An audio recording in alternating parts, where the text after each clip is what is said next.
Are you a passionate reader or maybe a student? Either way, I think you're going to love the product of today's video. We'll be using a beautiful mix of light green, dark green, and a soft whitish yellowish color. Let's start by cutting out 2 rectangular pieces, each about 9 inches long and 3 inches wide. Next, transfer your chosen pattern onto the right side of one of those pieces. To begin, I've placed my fabric into the hole. Get ready for the fun part where we dive into our embroidery adventure. We'll be working with just 3 main stitches and a 4th one will make a quick appearance. Let's kick things off with our first stitch, the stem stitch. I'll be using 3 strands of my embroidery floss for this one. Now, if you are a total beginner, don't worry, I'm here to guide you through making a knot. First, I place the end of my thread on my index finger just like this. Then, I hold the needle in the middle of my thumb. Next, I wrap the remaining thread around the needle twice, keeping those wraps nice and loose, and hold them down with my thumb. Finally, I pull the needle out and voila! You've got a secure, perfectly made knot at the end. I hope that helps. To start the stem stitch, bring your needle out through point A and then take it in through point B. Now here's the trick. Take the needle back and bring the thread out through point C, making sure that point C is right over the stitch from A to B. Remember, point C should be about halfway between A and B, so you're right on top of that stitch, okay? This means all your future stitch points will sit on top of the previous one. Now take your needle in through point D, ensuring that point B is halfway between C and D. Bring the needle out through B. The pattern will look like 2 stitches of the same kind, and we'll keep this rhythm going with the needle always coming out through the top of the last stitch. Once I complete my line, I'll return to the last point where my previous stitch ended and go into the same spot to finish the branch. Now we will be outlining our branches with the stem stitch. As you can see, it's not only simple but also incredibly quick. The charm of this stitch lies in its versatility. No matter the length of your stitches, they will always appear flawless. This sets it apart from the back stitch, making it very popular. I'll begin by outlining the branches with a rich dark green first. And I'll also work on half of each leaf with the same color. I think that sounded a little frustrating, so here's the plan. First, I'll create the initial half of each leaf using my first color, and later I'll be making the other half using my other color, okay? Now we will be making the first half of our leaves with our second stitch, known as the leaf stitch. To start, I'll bring my needle up from the back at point A, which is the very tip of the leaf. I'm using 3 strands of my green floss again. Next, I'll go back down at point B, but this time I'll go deeper into the leaf to achieve that lovely effect. Then I'll bring my needle up again at point C, just below point A, following the leaves outline. After that, I'll go back down at point D, right beneath the previous stitch, forming a second straight stitch that ends just below point B, along the center, which creates the leaves midrib. This stitch will have a slight diagonal angle, adding to the overall appeal. We will keep repeating this process until one half of the leaf is completed. As you work, you'll notice that the stitches become more angled around the leaf's center and gradually shorten as we approach the end, which you'll see happens with the second part later. Always finishing right along the midrib. This is really, really important, okay? Now let's pause here, but don't worry, we'll soon be using a lighter shade to fill in the other half, as I said before. For now, let's focus on making more branches with our darker color. It's really straightforward once you get the hang of it. So keep at it. You've got this. If you're following along, you can find the link to the pattern in the description below.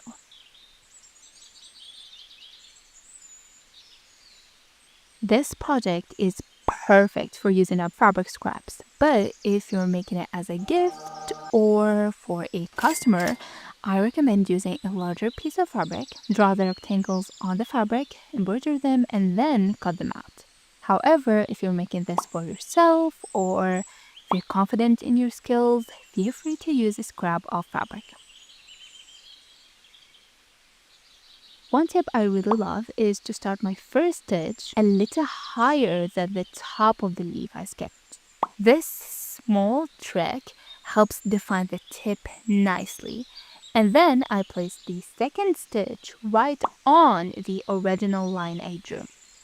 It gives the leaf a beautiful pointed shape. If that feels a bit challenging, you can always stick to your original line. As I mentioned, the stitches will naturally angle more towards the end. I really enjoy using the stem stitch for branches. Once you get the hang of it, it becomes second nature. Just remember to come out from the exact spot where your last stitch ended. It really enhances the definition.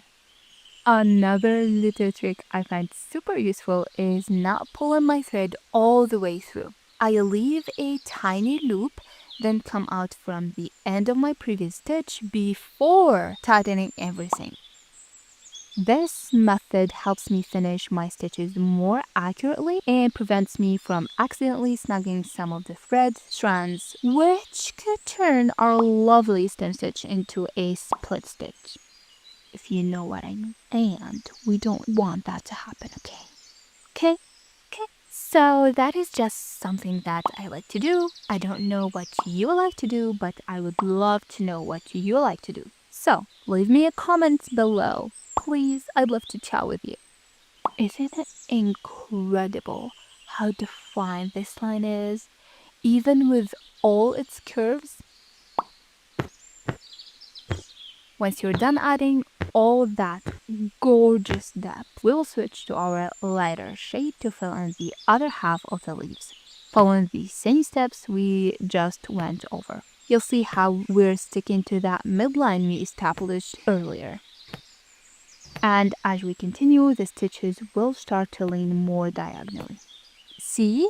This is how the stitches might get shorter towards the end. This is what I meant before.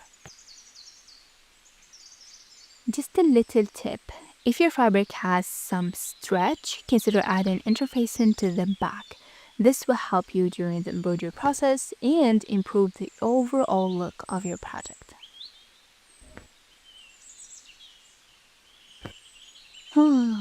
I really love the contrast of colors. It makes the darker shade pop beautifully. Once we filled the other sides just right, we will move to the end of this branch where we'll create 3 tiny branches / sticks. For these, we'll be using a single stitch and then we will add 3 little stitches on top.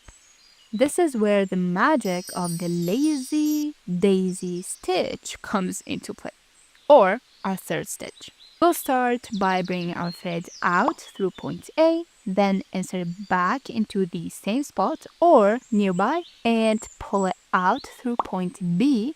Remember, we're leaving a little loop of thread here. Next, we'll insert the needle into that loop and pull it tight, placing it just outside the chain we've created. And there you have it. That is how we complete our lazy daisy stitch.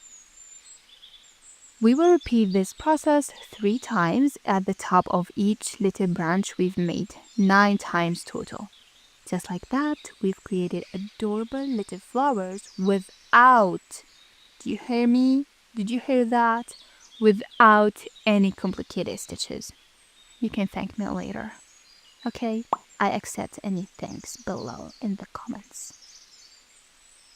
Here we are, folks, at the final step that is going to make our project truly shine. We will be using French knots. If you're already familiar with that, I love you, my beautiful, good old subscriber. But if you're new, hi! I love them, French knots. I adore them, and I try to include them in every single project I can. They add such a charming touch. I'd really like to hear from you in the comments about your favorite embroidery stitches. I'm always eager to learn and maybe discover some new favorites along the way. To make a French knot, start by bringing your needle up at a chosen point. Then wrap your thread around the needle once or twice before pushing it back down as close to where you came up as possible. Voila! You'll create these lovely little French knots, or should I say flower? We'll keep repeating this process, placing 3, sometimes 4 knots close together. Let your creativity flow, because those knots are not only beautiful but also super easy to make. Let's get into the sewing process, which is quite straightforward, although I have to admit I did execute it perfectly. To keep your seams straight, I recommend drawing a straight line around your seam allowance. You'll see why this is important by the end of the project. I've made another piece with a different design, but it still has leaves, because honestly, I can't get enough of them. So, yeah. Now we're going to line up the right side of our second piece to the right side of the first piece, just like this. We'll pin the corners together to keep everything in place, leaving about a 2 inches gap unsewn so we can turn our project right side out later. I'll put 2 pins to mark where that opening will be, and there you have it. You see, this is the straight line that I said I recommend you draw. Okay, you'll see later what will happen. Next, it's time to move over to the sewing machine. I'll start sewing from one of the marks I made for the gap and stitch all the way to the second one. This way, I won't accidentally forget to leave that opening, which, trust me, happens more often than you might think.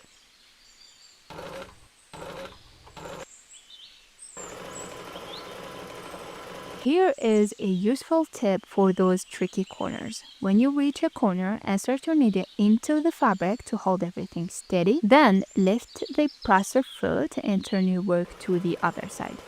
Do this for every corner you come across.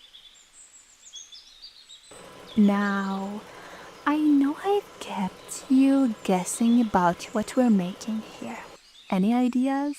Pause the video for a second and share your thoughts in the comments below.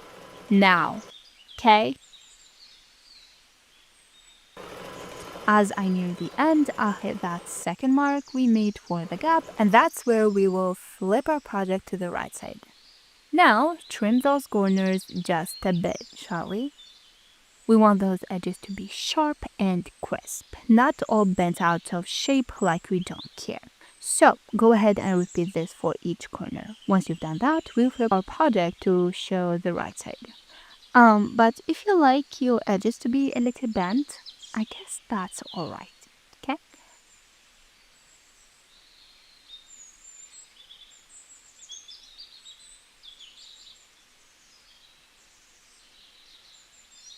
With everything flipped, it's time to sharpen those corners a little more. You can use a pen, the tip of your scissors, or even crochet hook or some knitting needles. Get creative.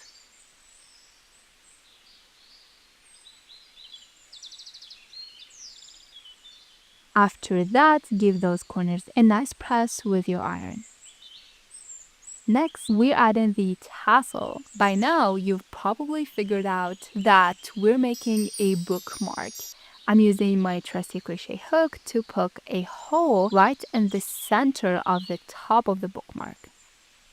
If you want to see more bookmarks with various shapes or styles, let's aim for 100 likes on this video and I'll create some more. Then I'll take my tassel and ta-da! we're all set. Feel free to get creative with different designs, words, and sizes. Now, let me share a little hiccup I had. I didn't sew a straight line. My stitching was closer to the edge on the bottom than the top, which made the opening a bit wonky, as you can see, and I wasn't too happy about it. So, learn from my mistake and make sure to draw a straight line, especially where the opening is. Okay. I hope you enjoyed today's video. If you're into beginner-friendly project, check out this adorable heart design. It's super duper easy and uses basic stitches, perfect for those just starting out. Don't miss it. And with that, all that is it to say is that until next time, I'll see you beautiful face. Bye.